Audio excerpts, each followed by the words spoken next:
खौफनाक विचारों और मौत के साय का सूचक है कालसर्प दोष।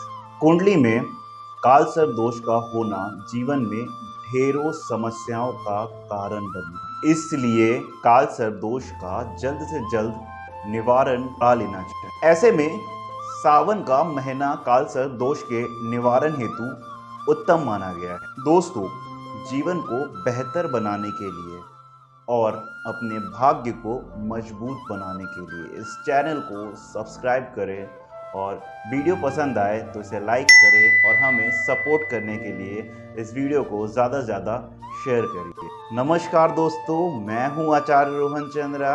एक बार फिर आपका अपने इस यूट्यूब चैनल पे स्वागत करता हूं। क्या है कालसर्प योग? किसी जातक की कुंडली में जब राहु एवं केतु सदा वक्री रहते हैं, बाकी के सभी ग्रह राहु एवं केतु के बीच में आ जाते हैं, तो व्यक्ति कालसर्प दोष से पीड़ित माना जाता है। हर राशि की कुंडली में कालसर्प दोष का प्रभाव अलग अलग तरीके से पड़ता है।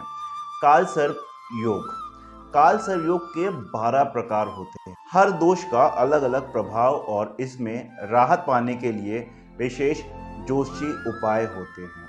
इन उपायों को अपनाकर कालसर्प दोष का प्रभाव कम किया जा सकता है। तो क्या है वो 12 तरीके के कालसर्प दोष? चलिए जानते हैं।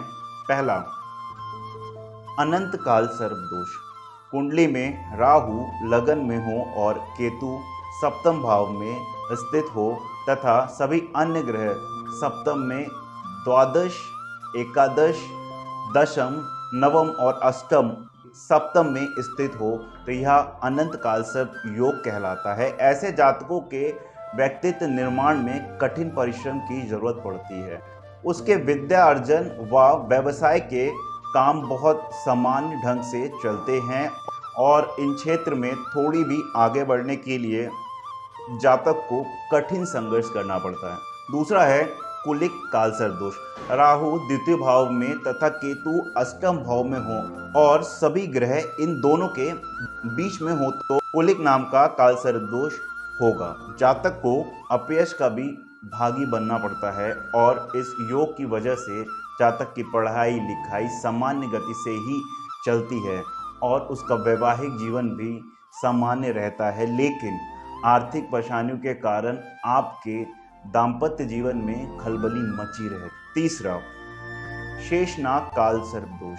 कुंडली में राहु द्वादश स्थान में तथा केतु छठे स्थान में हो तथा शेष 7 ग्रह नक्षत्र चतुर्थ तिथि और प्रथम स्थान में हो तो शेषनाग कालसर्प दोष का निर्माण होता है। शेषनाग कालसर्प दोष बनता है।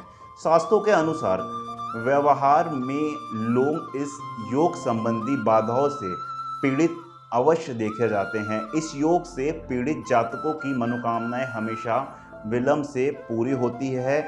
ऐसे जातकों को अपनी रोजी रोटी कमाने के लिए अपने जन्म स्थान से दूर जाना पड़ता है और शत्रु षड्यंत्र से उसे हमेशा वाद विवाद व मुकदमेबाजी में फंसे रहना पड़ता है। चौथा है विषाधार कालसर्प दोष। केतु पंचम में और राहु 11वें भाव में हो तो विषधार कालसर्प योग बनते हैं। इस दोष के चलते व्यक्ति धन की हानि से गुजरता है। जातक को ज्ञान अर्जन करने में आंशिक व्यवधान उपस्थित होती है। उच्च शिक्षा प्राप्त करने में थोड़ी बहुत बाधाएं आती हैं एवं स्मरण शक्ति का हमेशा हाश रहता है। जातक को नाना नानी दादा दादी से लाभ की संभावना होते हुए भी आंशिक नुकसान उठाना पड़ता है। चाचा चचेरे भाई से भी कभी कभी झगड़ा झंझट भी हो जाता है। बड़े भाई से विवाद होने की प्रबल संभावना रहती है। पांचवे की बात करते हैं। पांचवा है बासुकी कालसर्प दोष। राहु तृतीय भाव में स्थित है तथा केतु नवम भाव में स्थित होकर जिस योग का निर्माण करते हैं तो वह दोष बासुकी कालसर्प दोष कहलाता है। इसमें जातक भाई बहन से भी परेशान रहता है। अन्य पारिवारिक सदस्यों से भी आपसी खींचातानी बनी रहती है। रिश्तेदार एवं मित्रगण आपको हमेशा धोखा देते हैं। घर में हमेशा कलह कलेश है। साथ ही आर्थिक स्थिति भी सामान्य रहती है और इसमें व्यक्ति को अपनी आर्थिक स्थिति को मजबूत करने के लिए बहुत ज्यादा संघर्ष करना। शंखपाल काल सर्प दोष। राहु चतुर्भाव में तथा केतु दशम भाव में स्थित होकर अन्य ग्रहों के साथ जो निर्माण करते हैं वह है काल सर्प दोष। शंखपाल के नाम से जाना जाता है। इससे घर संपत्ति संबंधी थोड़ी बहुत कठिनाइयां आती है, जिसके कारण जातक कभी कभी तनाव में भी आ जाता है। जातक को माता से कोई ना कोई किसी न किसी समय आंशिक रूप से तकलीफ मिलती है। चंद्रमा के पीड़ित होने के कारण जातक समय समय पर मानसिक संतुलन खो देता है। पद्म काल सर्प दोष। इसमें राहु पंचम भाव में तथा केतु एकादश भाव में तथा इनके बीच में स्थित सारे ग्रह बीच में आ रहे हो तो पद्मा काल सर्प योग बनता है। ज्ञान प्राप्ति करने पर थोड़ी समस्याएं उत्पन्न होती हैं। साथ ही जातक को संतान प्राय विलंब से प्राप्त होती है या संतान में आंशिक रूप से व्यवधान उपस्थित होता है। जातक को पुत्र संतान की प्राय चिंता बनी रहती है। साथ ही स्वास्थ्य संबंधी समस्याएं भी हो सकती हैं। आठवें की बात करते हम। आठवां है महापद्मा काल सर्प दोष। राहु छठे भाव में और केतु 12वें भाव में और इसके बीच में सारे ग्रह अवस्थित होते हैं तो महापद्मा काल सर्प दोष बनता है। इस योग में जातक शत्रु विजेता होता है, विदेशों से व्यापार में लाभ कमाता है, लेकिन बाहर ज़्यादा रहने के कारण उसके घर में शांति का अभाव रहता है। इस योग के जातक को एक ही चीज़ मिल सकती है, धन या सुख। इस योग के कारण जातक यात्रा बहुत करता है। 9वां तक्षत काल सर्प दोष। जनपत्री के अनुसार राहु सप्तम भाव में तथा केतु लगन में स्थित हो तो ऐसे काल सर्प दोष तक्षत काल सर्प दोष के नाम से जाने जाते हैं। इस काल सर्प योग से पीड़ित जातक को पैतृक संपत्ति का सुख नहीं मिलता है। ऐसे जातक प्रेम प्रसंग में भी असफल होते देखे जाते हैं। गुप्त प्रसंगों में भी इन्हें धोखा खाना पड़ता है और वैवाहिक जीवन सामान्य रहते हुए भी कभी कभी संबंध इतना तनावपूर्ण हो जाता है जिसके कारण आप अलग होने की कोशिश करते हैं। 10वां है कर्कोटक काल सर्प दोष। केतु दूसरे स्थान में और राहु अष्टम स्थान में कर्कोटक नामक काल सर्प योग बनाते हैं। ऐसे जातकों के भाग्य में इस योग की वजह से कुछ रुकावटें अवश्य आती है। नौकरी मिलने में, पदोन्नति होने में भी कठिनाइयां आती है। इन जातकों को संपत्ति भी आते आते रह जाती है। कोई भी काम ठीक ढंग से नहीं हो पाता है। साथ ही आपको अधिक परिश्रम करने के बाद भी लाभ नहीं मिलता है। 11वें वाले की हम बात करते हैं, वो है शंखचूड़ काल सर्प दोष। ये वाला सर्प दोष केतु जन्मपत्री के तीसरे स्थान में व राहु नवम स्थान में हो तो शंखचूड़ नामक काल सर्प दोष योग बनता है। इस योग से पीड़ित जातकों का भाग्योदय होने में अनेक प्रकार की अड़चनें आती रहती है। व्यवसायिक प्रगति, नौकरी में, पदोन्नति में तथा पढ़ाई लिखाई से वंचित सफलता मिलने में जातकों को कई प्रकार के विघ्न का सामना करना पड़ता है। इसके पीछे कारण वह स्वयं होते हैं। 12वां घातक काल सर्प दोष।